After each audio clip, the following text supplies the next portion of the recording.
Modern மாயாவி நேயர்களுக்கு வணக்கம். பொறுமையையும் சகிப்புத்தன்மையையும் இன்றைய மாணவர்கள் எவ்வாறு வளர்த்து கொள்வது?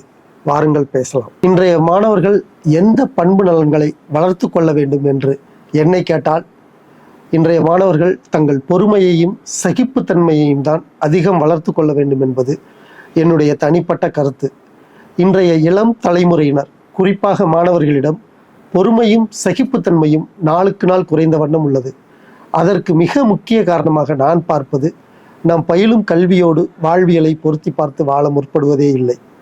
திருக்குறளும் திருவாசகமும் நாலடியாரும் நான்மணிக்கடிகையும் மதிப்பெண்களுக்காகவே மனப்பாடம் செய்யப்படுகிறது என்பது வருந்தத்தக்க உண்மை. அதில் கூறப்பட்டுள்ள கருத்துக்கள் வாழ்வியல் நன்னறிகளை பின்பற்றி அல்லது அடியொற்றி வாழ்வோமேயானால் இன்றைக்கு சமூகத்தில் நிலவுகின்ற எண்ணற்ற குற்றச்செயல்கள் குறைந்து ஓர் ஆரோக்கியமான மேம்படுத்தப்பட்ட வாழ்வை நாம் அனைவராலும் வாழ முடியும். ஆனால் அவ்வாறு வாழ்கிறோமா என கேட்டால் இல்லை என்கிற பதில் வருவது உள்ளபடியே வேதனைக்குரிய உண்மை. பொறுமைக்கும் சகிப்புத்தன்மைக்கும் எடுத்துக்காட்டாக அல்லது மேற்கோளாக நான் ஒருவரை சுட்டிக்காட்ட விரும்பினால் அது பேராசன் புத்தர் அவர்களிடமிருந்து தொடங்குவதுதான் மிகச்சரியானதாக இருக்கும் என கருதுகிறேன். அவர்தான் தாம் வாழ்ந்த காலகட்டத்தில் ஒரு மனிதன் இச்சமூகத்தில் பிறரிடத்திலே எவ்வாறு பொறுமையுடனும் சகிப்புத்தன்மையுடனும் நடந்து கொண்டு தன் வாழ்வின் உயரிய இலக்குகளை நோக்கி வெற்றிகரமாக பயணப்படலாம் என்பதற்கு ஏராளமான குறிப்புகளை விட்டு சென்றதோடு மட்டுமல்லாமல் வாழ்ந்து காட்டிவிட்டு மறைந்திருக்கிறார்.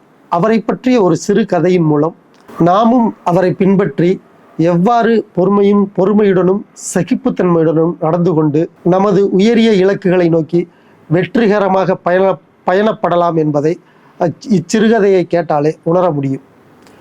ஒரு நாள் புத்தர் அவர்கள் ஒரு காட்டு பகுதியில் நடந்து போய்கிட்டு இருந்திருக்காரு.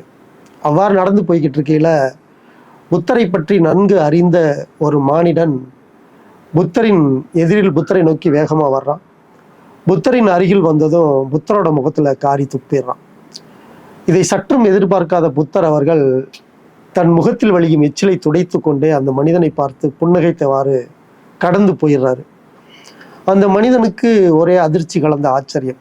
என்னடா இந்த மனுஷனை அவமானப்படுத்தணுன்ற நோக்கில் அவர் முகத்தில் காரி துப்பணும், பதிலுக்கு நம் மீது எந்த எதிர்வினையும் மாற்றாமல், ஒரு சிறு எதிர்ப்பை கூட நம் மீது காட்டாமல் சிரிச்சுக்கிட்டே கடந்து போயிட்டாரே அப்படிங்கிற அந்த மன உறுத்தல் காரணமாக அன்றைய பகல் முழுவதும் அவனால் மனமொன்று எந்த வேலையும் செய்ய முடியவில்லை. அன்றைக்கு இரவு அவனுக்கு நிம்மதியான உறக்கம் இல்லை. மறுநாள் விடிந்ததும் முதல் வேளையாக புத்தர் வழக்கமாக நடந்து வருகிற அந்த காட்டு பகுதியில் போய் அவரின் வருகையை எதிர்நோக்கி காத்திருக்கிறான். வழக்கம் போல் புத்தரும் நடந்து வர்றாரு. புத்தரை கண்டதும் அவரின் அருகில் ஓடி சென்று, ஐயா, நேற்று நான் உங்களை அவமானப்படுத்தணுன்ற நோக்கில் உங்கள் முகத்தில் காரி துப்பிட்டேன், பதிலுக்கு நீங்கள் என் மீது எந்த எதிர்வினையும் மாற்றாமல் சிறு எதிர்ப்பை கூட காட்டாமல் நீங்கள் என்னை பார்த்து சிரிச்சுக்கிட்டே போயிட்டீங்க. அதிலிருந்து என்னால் நிம்மதியாக இருக்க முடியவில்லை, மனம் வேதனையாக உள்ளது, உண்மையை சொல்லுங்கள், உண்மையிலேயே என் மீது உங்களுக்கு கோபம் வரவில்லையா அப்படின்னு புத்தரை பார்த்து அந்த மானிடன் கேட்குறான். அதற்கு புத்தர் அவர்கள், நீ நினைப்பது மாதிரி எல்லாம் நடந்து கொள்வதற்கு நான் என்ன ஒன்று அடிமையா அப்படின்னு கேட்டுட்டு அந்த மானிடனை கடந்து போயிடுறாரு. அப்போதான் அந்த மனிதனுக்கு ஒரு விஷயம் புலப்படுது.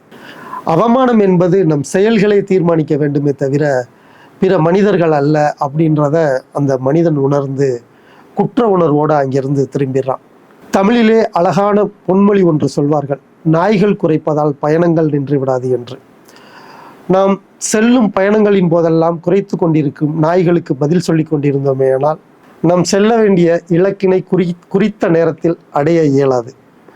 ஆகையால் நம் மீது வீசப்படும் சொற்களுக்கும் கற்களுக்கும் நின்று பதில் சொல்லி கொண்டிருக்காமல் நாம் இலக்குகளை நோக்கி வேகமாக பயணப்பட்டு கொண்டே இருப்போம். நன்றி.